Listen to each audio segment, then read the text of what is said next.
allowing us to have a short break to change the panel. Please call the fourth case.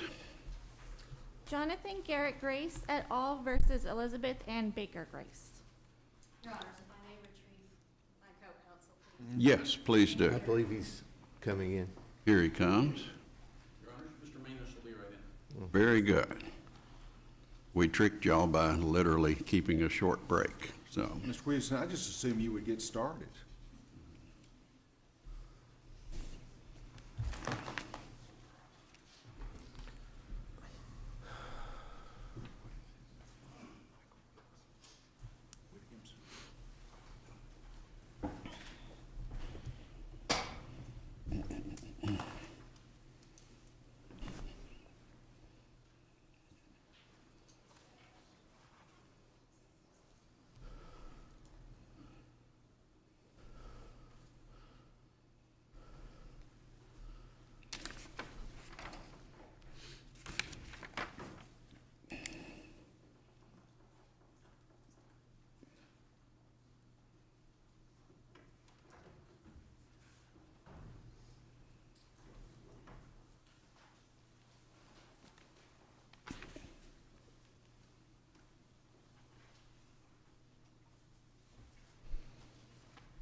good morning. We are ready when you are. Thank you, Your Honor.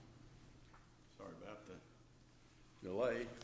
Not a problem. Step down the hall for a minute. Please, the court, I'm Roger Manus, and I represent the appellate in this matter. And if I may, I would reserve 4 minutes. Is that 4 minutes, yes, sir. I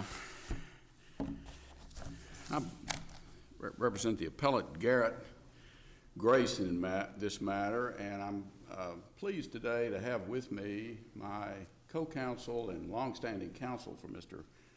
Grace, Mike Williamson, my Clarksville colleague, and my associate and colleague, Colleen Hyder. They're all with me on the brief and were with me at trial on the matter. Very good. This case presents an interesting question of law, I believe. I say question of law because it was a litigated case, and I did something in this case that I've never done before, I think, in all the years I've been coming up here on appeals. My statement of facts in this matter is entirely based upon citations to the lengthy findings of fact and conclusions of law, the findings of fact, if you will, of the trial court. It seemed to me that that would be the most efficient way to go about this, in as much as we did not dispute any of the material findings of fact by the trial court on this matter. Our appeal is based entirely on the court's application of the law, which we believe to have been incorrect and therefore an abuse of discretion on the part of the trial court. Now, the trial court, as I said, made lengthy findings of fact, somewhat repetitive at times. I think it was maybe a 50-page opinion altogether on the matter. We didn't really dispute any of that. I don't think the facts are really disputable in this matter. There was a prior order. Parties were complying with the order. Ms. DeMaz, the appellee in this matter, spirited the child off to Delaware in July of 2021 without giving any prior notice, told the child to lie or at least not to conceal the fact that he was moving or where he was moving. 10 days later or so, the lawyer, mother of Ms. DeMaz, sends a letter purporting to be a notice under the Parental Relocation Act, but which says we moved out of state, but we're not going to tell you where. And the reasons that were offered were based on events that had occurred 10 and 12 years earlier, which had been previously litigated. At that time were pretermitted by I believe, the collateral estoppel effect of the prior judgment, the January 2021 judgment. Now, of course, because the case went up on appeal and this court has ruled, those facts are the law of the case, the determinations in regard to that. So that was I don't think anybody could really dispute an insufficient notice under the Parental Relocation Act. And while you're talking about the previous appeal, it's my understanding that this court noted in the previous appeal that the trial court declined to award interest because of mother's own actions caused a lengthy delay to the conclusions of the proceedings. Thus, the court made the discretionary determination that there would be no prejudgment interest on the arrearage. Correct. Is that correct? All right. That's right. That's my understanding. That's right. Okay. Yeah. So we raised, we filed this appeal to, as I wrote in my brief of appellant, to determine whether the timelines in the Parental Relocation Act are rigorous or flaccid. Because if what the trial court did in this case is allowed to stand, with all due respect to the trial court, it will simply be a matter for litigants in the future to ask forgiveness rather than permission, move without notice, relocate without notice, hide as long as they can, and then when caught, say, well, I'm entitled to the best interest analysis by the trial court based on the facts as they now exist rather than as they existed before I spirited off to Delaware in this case. So the trial court, it seemed, I'm chuckling a little bit because the trial court went through this lengthy findings of fact and then gets to a point where she had a discussion about the idioms in the English language relating to the irreversibility of events that have occurred or facts that have occurred. And then apparently concluded that the most suitable idiom was the toothpaste out of the tube, and I believe concluded that the move by the appellee in this matter to Delaware was an irreversible act. That's where I believe the trial court careened off the tracks in this matter.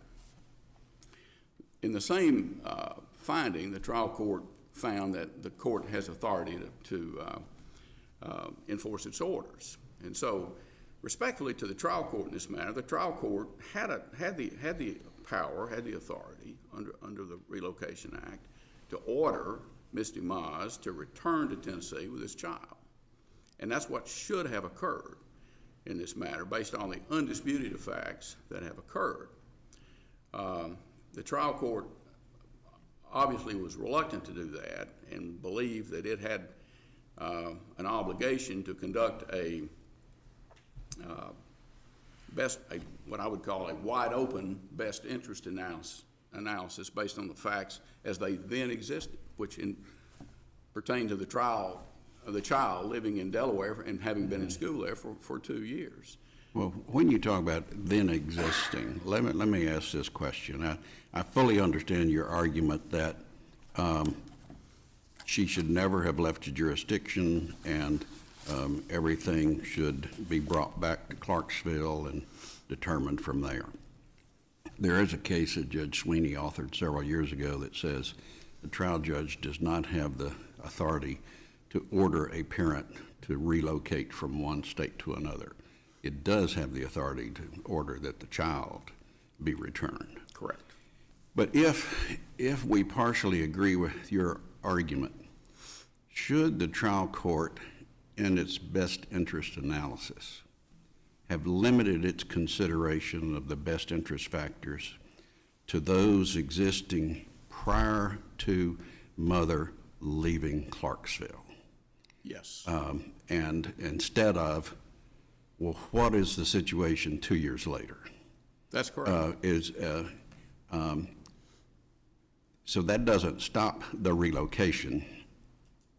It can still mean that the parent may be in contempt of court for failing to comply with the parenting plan, visitation, and what have you.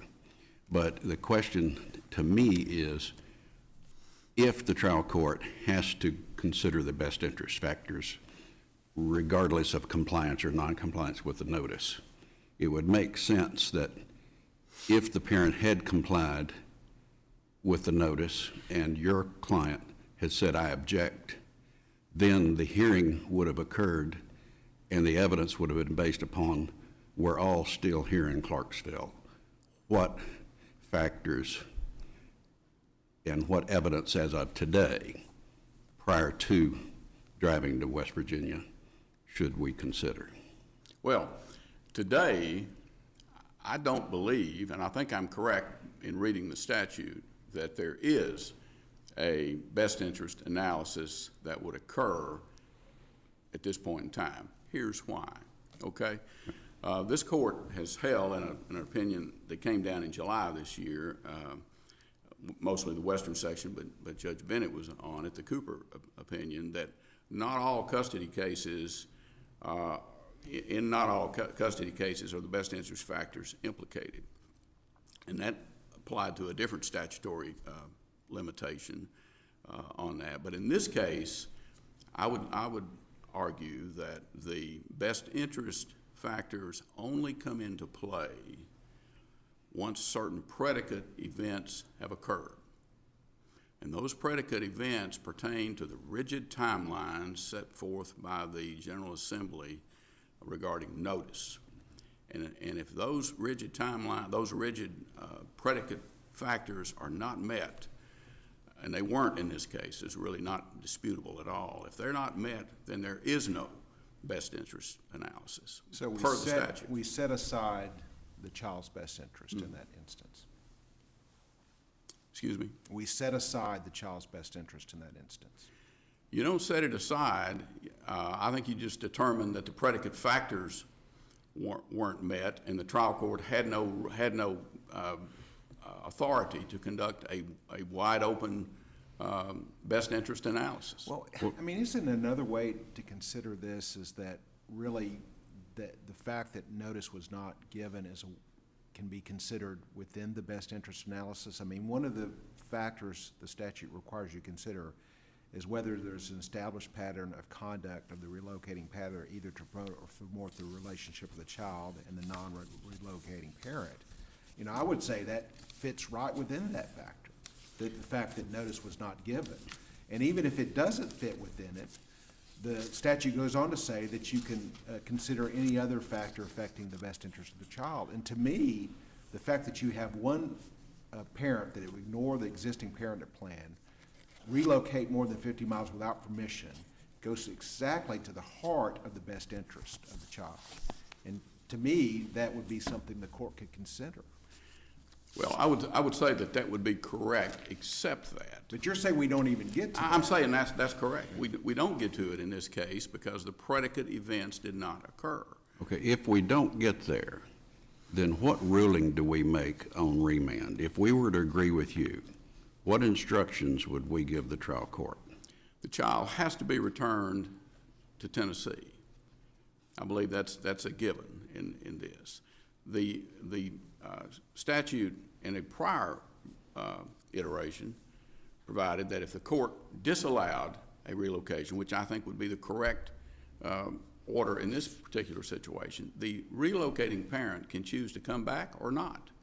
And if the relocating parent chooses to come back, then the court would conduct a best interest analysis based on everybody being in Tennessee.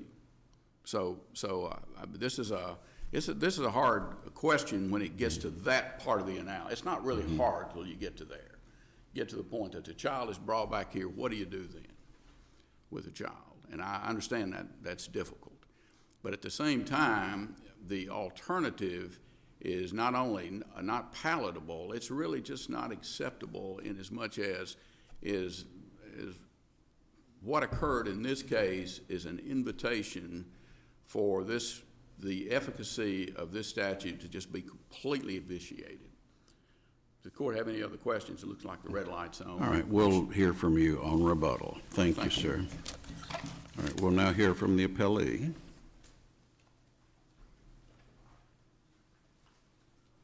Good morning. Good morning. My name is Melissa Belcher, and I am an attorney. I am going to argue the brief that was submitted on behalf of the mother appellee because her attorney who did write the brief, Mr. Morris, passed away. Okay? And I am the mother of the appellee, Elizabeth Demos. Now, you bring up a really good point, and I think the relocation is one issue, and then a court having the authority to enforce its orders is a separate issue, and the court did that in this particular case. And when you look at the TCA 366108, it has gone through a lot of iterations, and the Aragon case, Aragon v. Aragon, really analyzed this particular statute quite well, but that was a 2017 case. This particular statute was modified in 2018.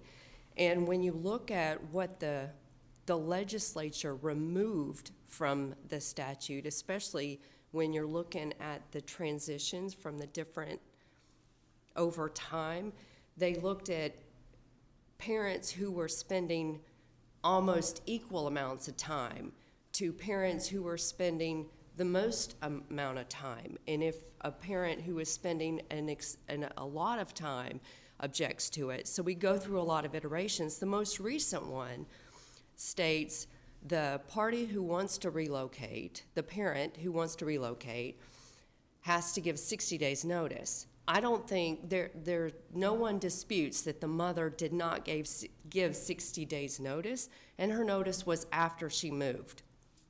Some of the reasons she was facing foreclosure, she stated, and it was in the evidence from her and her husband, they were paying their mortgage 30 days late. We were in the middle of a worldwide pandemic during the middle of COVID-19. That didn't prevent the mother from giving notice.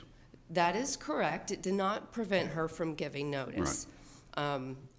They were unemployed, so there was a lot going on. That still doesn't prevent her from giving notice. Correct. She could say, I need to move because we're dead broke, we can't pay the mortgage, this, that, and the other.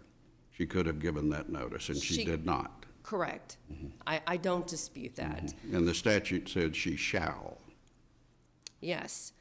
And so I sent notice to her attorney. And said they've relocated and we're not going to tell you where. Well, I that hadn't have anything to do with not being able to pay the mortgage. No, it did not. You are correct. Okay. Now, the order from January 29th, 2021 that she violated, as far as like from the time that she moved, father had 90 days of supervised overnights a year. In the new order from the court, father has 92 days of unsupervised overnights. So he has 2 more days in this new order.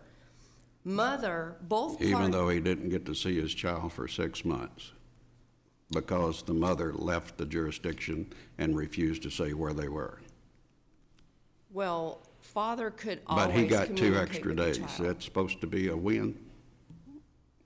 It's more than he had before, Okay. and he has more larger chunks of time, like every single. Well, would you please argue as to what we should do about the best interest factors and whether we should consider them at all, whether we should consider them as of the child having been in West Virginia for 2 years, or whether we should limit the facts of best interest to facts existing the day before she unlawfully left the jurisdiction with her child? Yes, I think the legislature is clear whenever there's a determination about custody of a child or visitation, you're always looking at the best interest factors. I think the legislature is clear that that's what they want to be considered. They should be considered at the time that the hearing is.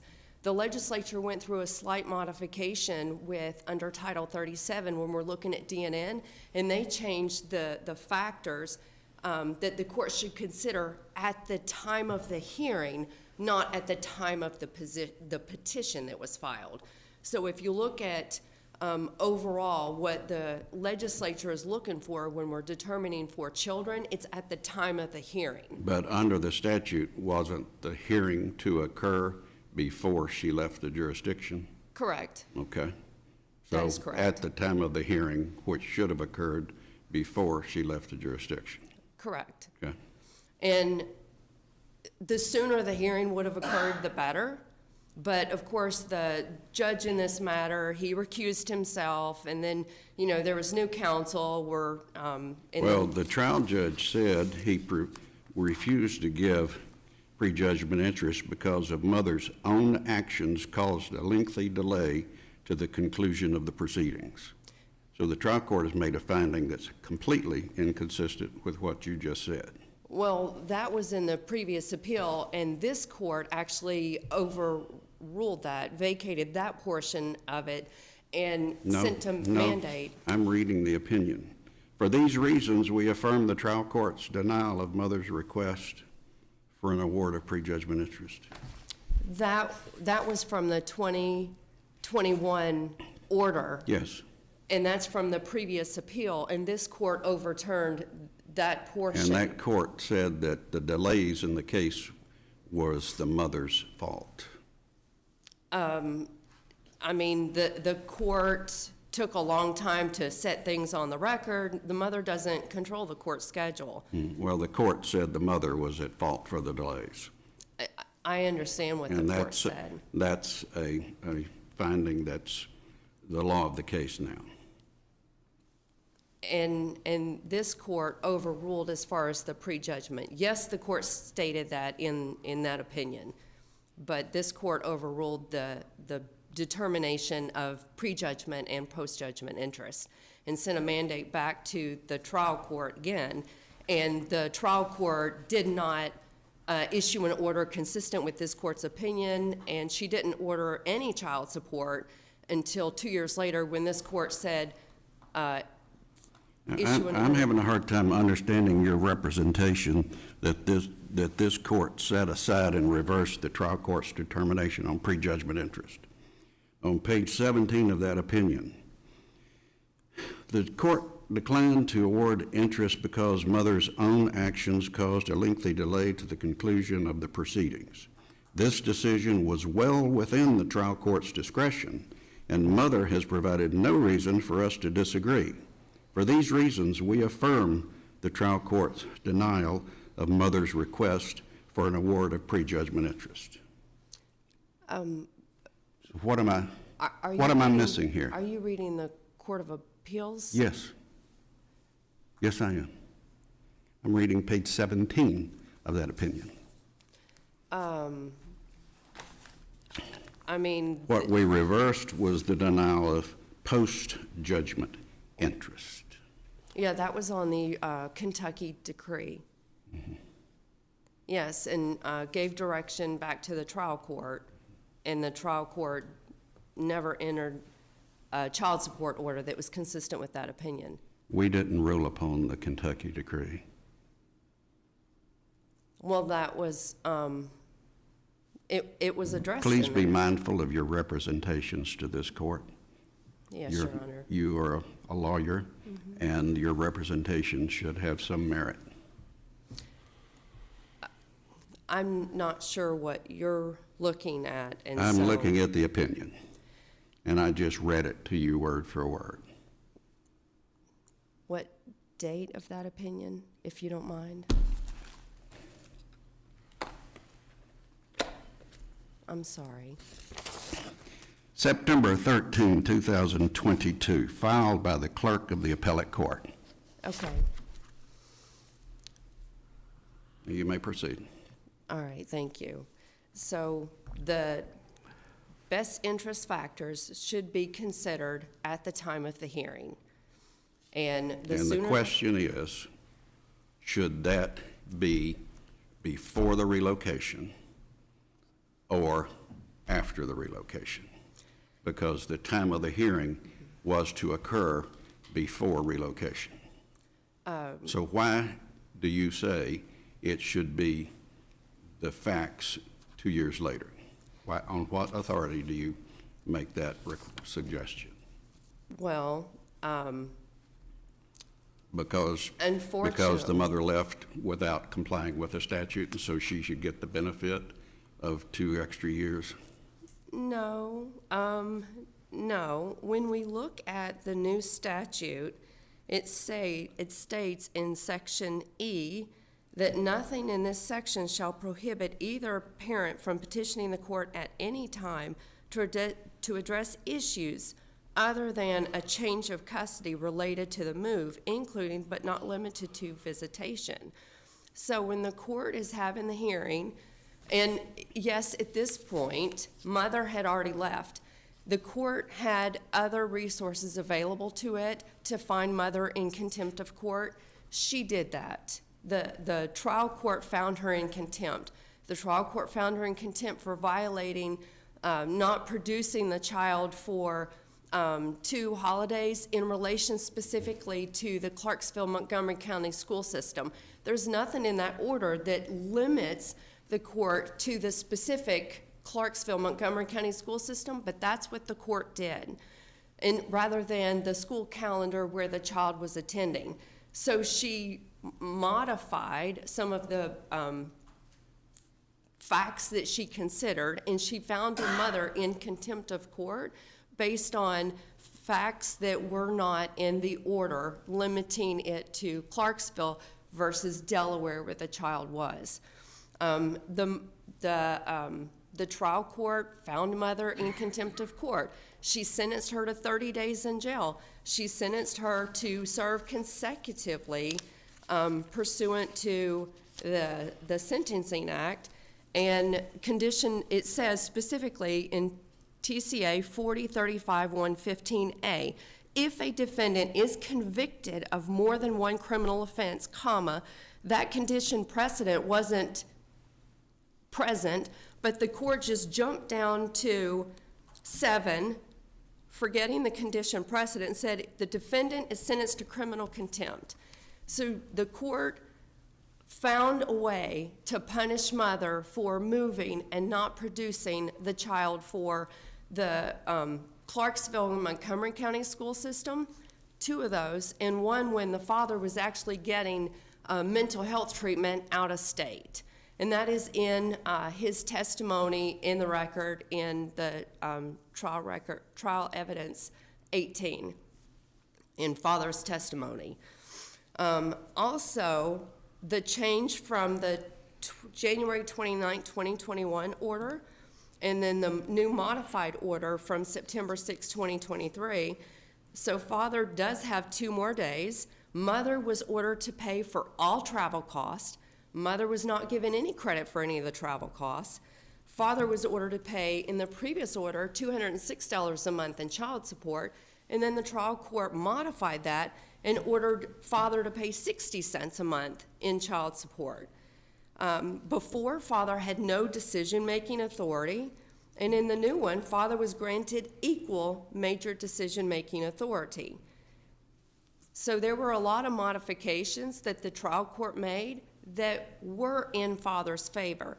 Father testified when he was on the stand that he did make an agreement to add days at the Christmas break that he lost in a fall break that wasn't applicable to his school, that the court found him in criminal contempt, and also during the Thanksgiving break. So yes, it's after the fact, but mother still tried to work with him as much as she could, when they were communicating. You've still got a minute. Okay. So the court, father has the ability to file for criminal contempt charges. He did that. The father took this case to either the DA or the grand jury, had her charged with custodial interference, even though she is and has always been the custodial parent. Father only had she was supervised. found guilty, or she pled guilty to. Well, she pled Yeah, guilty, so, but this, but you're- the Court of Criminal Appeals did find another case in 2023 where a custodial mother was charged with custodial interference, and they found that a custodial parent could not be guilty of custodial interference when they are. But in this case, the mother was found guilty, Well, she did plead guilty to it. which counts as a guilty. That does Verdict. count as a guilty. That is correct. All right, thank you. Thank you. Rebuttal? I've been told that's one of the three great lies that lawyers tell when they say briefly, so, but I've only got 4 minutes, so it'll have to be brief. I'd like to first dispose of the idea that criminal contempt or criminal prosecution has anything to do with this case. I heard Mr. Boston say that he'd always wanted to use the red herring argument, and so that's essentially what that is in this case. This trial court found this mother guilty of criminal contempt because she violated the prior orders of the court dating from January of 2021. The trial court expressly found that she was not finding the mother in contempt for moving. I'm not certain that the trial court had the authority to punish for violating the statute. Contempt is available for the violation of an order, an unambiguous lawful order. Well, how was the move not a violation of the parenting plan, though? Well, it was a violation of the parenting plan in as much as the parenting plan incorporates as part of its provisions the parental relocation statute verbatim. So I assume I guess it could be considered to be a part of an order, but And so did mother here end up serving the sentence that was imposed? she did serve a sentence. I'm not exactly sure how many days it was. She did serve a sentence. Wasn't it 3 weekends or something? I think it was. I think it was weekend service on it. But the court did not find her guilty of criminal contempt for the relocation.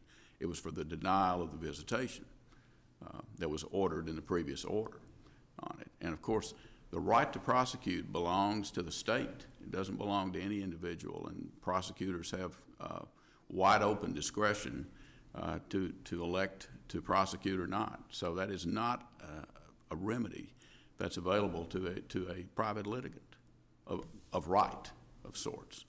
So what I would like to finish up here is I'm looking at, I thought I had incorporated the statute in my reply brief, and I did. And in response to Judge McBrayer's question earlier, the best interest factors that come into play in the relocation statute do include a provision regarding whether there is an established pattern of conduct of the relocating parent, either to promote or thwart the relationship of the child and the relocating parent. But in looking at the statute again, that provision only comes into play. It must come in, it's a determination of whether relocation is to be permitted or not, and it only comes into play after the predicate events have occurred. The notice, the objection, the petition to relocate, and the petition in opposition. Mr. Williamson, in this case, filed his petition in opposition less than 30 days after he got the inadequate or insufficient notice from adverse counsel in this matter. Does the court have any questions for me about anything at all? Was there a petition or a motion to compel the mother to return the child to the jurisdiction long before you had the trial on the merits of best interest? That's correct, Your Honor. I'm glad Your Honor brought that up, because that And was in my notes and I ran out of time. What ruling did the trial court The trial make? court held that we filed that motion to require the child to be brought back, I think over a year before the actual hearing in the matter, and certainly well over a year before the trial court ruled on it. And the trial court ordered denying that motion and held that it had to conduct a best interest analysis before it could order the child to be brought back. So that's correct. All right. Thank you. Thank you both for your arguments. That will take this case under advisement. That concludes the morning docket.